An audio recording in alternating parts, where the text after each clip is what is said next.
Hi this Jeeva from Zeus bliss. எல்லாருமே கேட்டுட்டு இருந்த ஒரு இன்ட்ரெஸ்டிங்கான வீடியோ பற்றி தான் இன்றைக்கி டிஸ்கஸ் பண்ண போகிறோம். ஆக்சுவலி ஒரு சிஸ்டர் என்கிட்ட கேட்டிருந்தாங்க, பைபிள் ஜேர்னலிங்னா என்ன சிஸ்டர், நீங்கள் லாஸ்ட் டைம் வீடியோவில் சொல்லியிருந்தீங்க அப்படின்னு சொல்லிட்டு, அது எப்படி பண்ணணும்னு நீங்கள் கொஞ்சம் ஐடியாஸ் கொடுங்க அப்படின்னு சொன்னாங்க. நார்மலாகவே ஜேர்னலிங் அப்படின்ற கான்செப்ட் வந்து ஒரு வெஸ்டர்ன் கான்செப்ட்டுங்க. ஜேர்னலிங் அப்படின்னா நம்மளுடைய எமோஷன்ஸை, நம்மளோட பர்சனல் எமோஷன்ஸை, மைண்ட் தாட்டை வந்து நம்ம எழுதி வைக்கிறது கான்செப்டுக்கு பேர் தான் ஜேர்னலிங் அப்படின்னு சொல்லுவாங்க.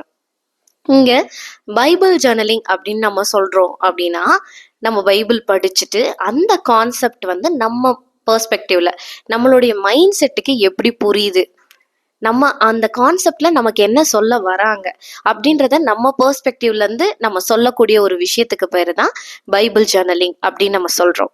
அதுதான் வந்து ரொம்ப இம்பார்ட்டண்ட்டான ஒரு விஷயம். இங்க பைபிள் ஜேர்னலிங் கான்செப்ட்ல வந்து எப்படி எழுதணும் அப்படின்னா, ஒருத்தருக்கு ஒரு ஒப்பீனியன் இருக்குங்க. இப்போ ஃபார் எக்ஸாம்பிள், சில பேர் வந்து அதில் வந்து ஷார்ட் கட் பண்ணி சின்ன சின்ன வசனம் மட்டும் ஹைலைட் பண்ணி எழுதுவாங்க. சில பேர் வந்து அதுக்கான ப்ரேயர்ஸ் மாதிரி எழுதுவாங்க. இப்போ ஒரு சாப்டர் படிக்கிறீங்கன்னா அந்த சாப்டர்லேருந்து அவங்க என்ன லேர்ன் பண்ணியிருக்காங்க அப்படின்னு சொல்லிட்டு அதுக்கான ப்ரேயர்ஸ் எழுதுவாங்க. ஃபார் எக்ஸாம்பிள், இப்போ ஜெனசிஸ் சாப்டர் எடுத்துக்கோங்களேன். ஃபர்ஸ்ட் பிகினிங் சாப்டர்ஸ்லாம் எடுத்தீங்கன்னா அதுல வந்து டெம்டேஷன்ற ஒரு கான்செப்ட் இருக்குது இல்லைங்களா?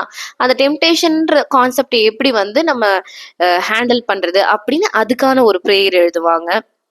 அடுத்து நீங்க பாத்தீங்க அப்படின்னு சொன்னா இன்னொரு டைப் ஆஃப் ஜேர்னலிங் இருக்கு. அதாவது ரொம்ப பிக்சரிஸ்டிக்கா அழகா ட்ரா எல்லாம் பண்ணி டூடுல்லாம் பண்ணி நீங்க எழுதுற கான்செப்டும் பைபிள் ஜேர்னலிங்ல இருக்குங்க. நிறைய வெரைட்டிஸ் ஆஃப் ஜேர்னலிங் இருக்கு. ஸோ நீங்க வந்து நம்ம தப்பா பண்றோமோ அப்படின்னு நீங்க யோசிக்கவே வேணாம். ஏன்னா ஹியூமன்ஸ் மேக் மிஸ்டேக், அதுதான் நம்மளுடைய நேச்சர். நீங்க மிஸ்டேக் பண்ணும் போது தான் நீங்க இன்னுமே தெளிவா அழகா கிளியரா எழுத கத்துக்குவீங்க. ஸோ வந்து எஃபிஷியண்டா நீங்க பைபிள் ஜேர்னலிங் எப்படி பண்ணலாம்? ஃபர்ஸ்ட் உங்களுக்கு பைபிள் ஜேர்னலிங் பண்றதுக்கு ஒரு இம்பார்ட்டண்டான விஷயம் தேவை. என்ன தேவை? நமக்கு ஃபேவரட்டான நம்மளுடைய பைபிள் தேவை. ஓகேவா? நம்மளுடைய பைபிள் வந்து நம்ம எப்படி ஹேண்டில் பண்றோம் அப்படின்ற விஷயத்துல இருக்குங்க. ஃபார் எக்ஸாம்பிள், இப்போ நான் ஒரு 2 சாப்டர்ஸ் படிக்கிறேன் அப்படின்னு சொன்னா அந்த சாப்டர்ஸ்ல இருக்கக்கூடிய கான்செப்ட்ஸையோ இல்லை ஸ்டோரிஸையோ அண்டர்ஸ்டாண்ட் பண்ணி என்னுடைய பாயிண்ட் ஆஃப் வியூல நான் என்ன பண்ணுவேன், என் பர்சனல் டைரி மாதிரி இருக்கக்கூடிய எழுதுவேன். கரெக்டா? அதுல வந்து என்னுடைய புரிதலுக்கு ஏற்ற மாதிரி, இப்போ ஃபார் எக்ஸாம்பிள் நான் ஜெனசிஸ் எடுத்திருக்கேன் கான்செப்ட்ல, அதுதான் நான் படிச்சிருக்கேன்னு வச்சுக்கோங்களேன். அதுல என்னென்ன மாதிரி பிக்சர்ஸ் வரும்? கிரியேட்டிவிட்டி, அதாவது கிரியேஷன் பத்தின கான்செப்ட்ஸ் வரும். ஸோ அப்போ வந்து அந்த கிரியேஷன்ஸ்ல வந்து கடவுள் வந்து எவ்வளோ அழகா இந்த உலகத்தை படிச்சாரு, பியூட்டிஃபிகேஷன் பத்தின ஐடியாஸ் வரும் இல்லைங்களா? அதெல்லாம் எழுதி வைக்கிறது தான். இப்போ பைபிளை சாப்டர் வைஸ் நம்ம படிச்சுட்டு இந்த மாதிரி இன்டெப்தா நம்ம எழுதி வைக்கிறதுல என்ன பிரயோஜனம் இருக்கு அப்படின்னு சொல்லிட்டு நிறைய பேர் கேட்குறீங்க.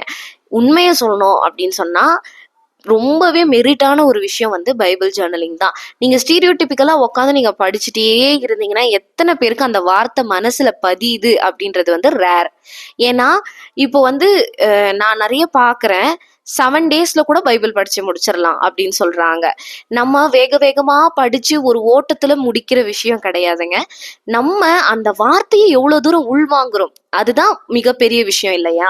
இப்போ நான் ஒரு தடவை வந்து நான் சொல்லிட்டு இருந்தேன், என் அப்பாகிட்ட சொல்லிட்டு இருந்தேன். அப்போ எங்க அப்பா வந்து சொன்னாரு, இந்த மாதிரி 7 daysல என்னோட ஃப்ரெண்டு படிச்சு முடிச்சுட்டாங்க, சர்ச்ல எல்லாரும் பாராட்டினாங்க, கிளாப் எல்லாம் பண்ணாங்க, நானும் அந்த மாதிரி 7 daysல உட்காந்து படிச்சு முடிக்க போறேன் அட்ட ஸ்டெச்சா அப்படின்னு நான் சொல்லும் போது அவர் சொன்ன ஒரே விஷயம், படிச்சு முடிச்சது பெரிய விஷயம் கிடையாது, அதுக்காக வந்து எவ்வளோ தூரம் அந்த வார்த்தை அந்த பர்சனோட மனசுல பதியுது அப்படின்னு அவர் சொன்னாரு.